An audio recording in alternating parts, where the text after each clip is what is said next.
Who's guilty for this shit right here? Duck butt or anterior pelvic tilt. Constant lower back pain. I'm gonna teach you how to fix it. I'm gonna teach you, all right? Let's go. All right, first things first. Let me introduce you one of the most painful stretches you'll ever do. But this is gonna help loosen up your hip flexor, which is a very big contribution to that anterior pelvic tilt. So find yourself a wall, okay? You wanna get your knee to the wall and your foot up, okay? If you're here, that's fine. Just stay there. But as you get better, you'll be able to come up. Whoo, that hurts. Yep. And you want to try to get your arm up till you're back up against the wall, okay? Second of all, we want to strengthen our lower core, okay? So we do that with a reverse curl. This is one of my favorites. So come onto the ground. Naturally, you'll have this arch in your back, okay? We want to flatten our back to the ground first of all.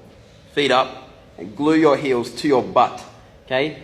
Put your hands down beside your hips and push them into the ground so hard that your hips roll up like this. And then back down. Notice how my heels stay right up against my butt. If you kick your feet over, the weight of your legs is going to make you curl over rather than your core. Okay, we want to get that lower core working from the hip up, okay, from the bottom up. So roll up, flat, lower back, push the hands into the ground, roll, push, roll. All right, next up, we got barbell hip thrusts. We really want to isolate those glutes now, okay? Let those glutes do the work instead of your lower back. So, upper back on the bench, okay? Your shins are vertical. Barbell's on your hip. There's a broomstick, I know. There's a barbell. But we want to do the scoop method, okay? So we let our hips sink, we let our lower back arch. See how I'm arched? But then I'm scooping, flattening my lower back, turning my core on, turning my glutes on. Let it arch again. Scoop, squeeze core, squeeze glutes. One more time. Squeeze core, squeeze glutes. I like to look down my body. This helps keep my body crunched. If I look up, I'll most likely arch my lower back. So look down your body. Keep your head tucked down. Squeeze your core, squeeze your glutes. We're nearly done. There's just one more.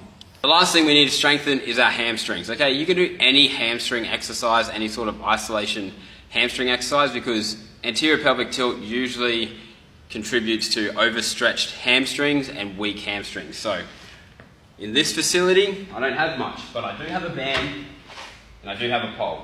So I can anchor the band behind my foot and I can just do isometric hamstring curls.